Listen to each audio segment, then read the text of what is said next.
That's right.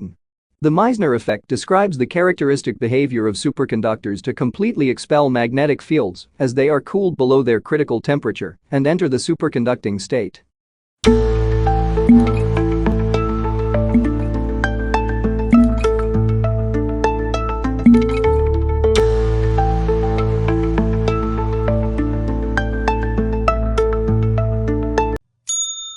Right answer.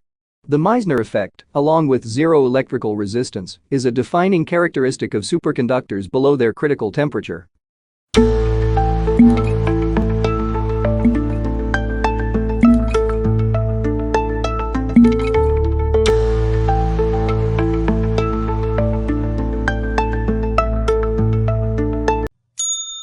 Right answer.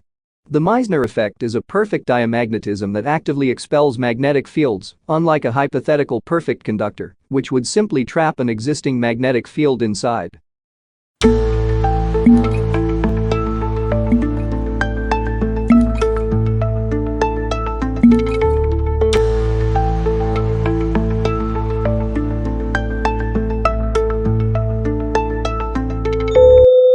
Right answer. The Meissner effect is the complete expulsion of magnetic field lines from the interior of a superconductor as it is cooled below its critical temperature.